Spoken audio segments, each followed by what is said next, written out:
La CEPTA, la Confederació d'Empresaris del Tarragonès, va reunir la setmana passada alguns dels directors dels centres tecnològics més importants de Catalunya. Amb ells analitzarem l'actualitat del sector, el present i el futur de la investigació científica, el desenvolupament i la innovació tecnològica.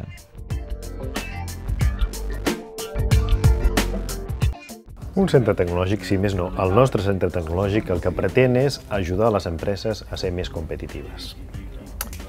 Com se pot fer això?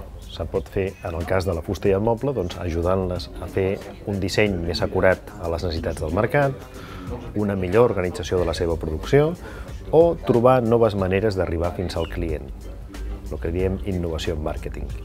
Els centres tecnològics serveixen per transferir el coneixement de les universitats cap al sector productiu, millorant els mecanismes d'innovació de les empreses. I el de nutrició i salut està centrat en fer possible que els aliments afegeixin valor al propi fet d'alimentar-se. És a dir, que continguin la capacitat o tinguin el potencial de millorar la vida de les persones a través de l'alimentació. La qüestió principal en un centre tecnològic és la transferència de coneixement, tecnologia equivalent a coneixement en aquest cas, i per tant la generació de processos innovadors a les empreses i al sector productiu en general. En el cas concret del turisme i l'oci, això es tradueix d'una manera molt clara, o es pot traduir d'una manera molt clara, o l'estem traduint d'una manera molt clara, en tres àmbits d'actuació importants. El primer és la generació de sistemes d'informació que permetin una millor presa de decisions per part de les empreses a l'hora de plantejar els seus processos i les seves activitats. El segon és el de desenvolupament d'aplicacions tecnològiques innovadores, en el sentit que són qüestions que no estan actualment en el mercat i que per tant no poden ser proveïdes per empreses que ja estan, empreses prestadores de serveis que ja estan funcionant. I el tercer, que fa referència a qüestions relacionades amb el desenvolupament de productes innovadors que diversifiquin l'activitat i que permetin, a més, que l'experiència del turista, un cop és a la destinació, tingui un valor afegit al que ja té en aquests moments. Per posar en contacte directe la generació de coneixement que fa la universitat amb les empreses. La universitat genera coneixement, però necessàriament l'ha de transferir.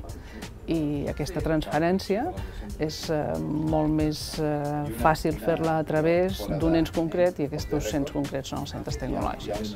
A Orbiteca, el parc tecnològic del Vi, el que pretenem fer és, de fet és el que ens va demanar el sector quan vam començar a pensar en aquesta idea i vam estar fent diferents reunions amb les principals empreses. El que ens van demanar era que en un únic espai miréssim de tenir accés al coneixement que genera a través dels diferents grups de recerca, tant de la Universitat de Rovira i Virgili com de la Universitat de Lleida, com també de les institucions de recerca dependents del Departament d'Agricultura, com pot ser l'IRRA, com pot ser l'INCAVI, doncs que en un mateix edifici tinguéssim un equip de persones que tingués accés a aquest coneixement i que es dediqués al 100% del seu temps, de la seva vida laboral, a agafar aquest coneixement i transferir-lo a les necessitats específiques d'un viticultor, d'un enòleg, d'un celler. És a dir, no tant generar nou coneixement, sinó agafar aquest coneixement i adequar-lo a allò que el sector, que la persona necessita per ser més competitiu, per tirar endavant la seva empresa, en definitiva per poder guanyar més diners que la competència. El que no hi ha recursos és per buscar-se estratègies noves empresarials. És a dir, n'hi ha per seguir mantenint l'empresa, però no per començar a divergir cap a productes nous que afegeixin valor. I aquest és el problema que ara tenim sobre la taula. Però això ens permet, d'altra banda, és un avantatge perquè ens dona temps per capacitar-nos, per agafar solvència, per agafar prestigi com a centre a través d'altres vies de finançament que són possibles, com projectes competitius a nivell estatal o a nivell europeu, que permeten aconseguir recursos per agafar solvència. Sí que és cert que estem en una crisi aguda, i especialment en el sector fusta i moble. En moble, les empreses han facturat l'any 2010 un 60% menys que l'any 2007. Això és una davallada grossíssima. Jo crec que en el moment en què estem, o més enllà del moment en què estem, les empreses han de tindre com a objectiu innovar. I els centres tecnològics tenen realment el coneixement suficient per ajudar a aquestes empreses a fer aquest procés d'innovació i a tirar endavant. En aquest moment de crisi més, si cal. però sempre. Aquest procés de creixement i aquest procés tan endavant és el que realment té com a objectiu de cobrir aquest centre tecnològic.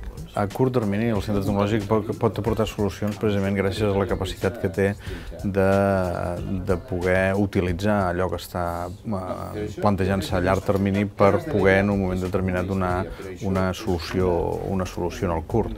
Una solució que habitualment no estarà en el mercat convencional, sinó que és precisament gràcies a la trajectòria, l'itinerari que està fent a llarg termini pot, diríem, respondre de manera àgil i immediata a allò que està en el curs. Els centres tecnològics no tenen sentit si no és que es financien a través de la seva activitat. La seva activitat és prestació de serveis a les empreses, realització de projectes de recerca, activitat d'aquest tipus. I això li ha de donar suficient solvència econòmica com per tirar endavant. Evidentment, el suport de l'administració és convenient.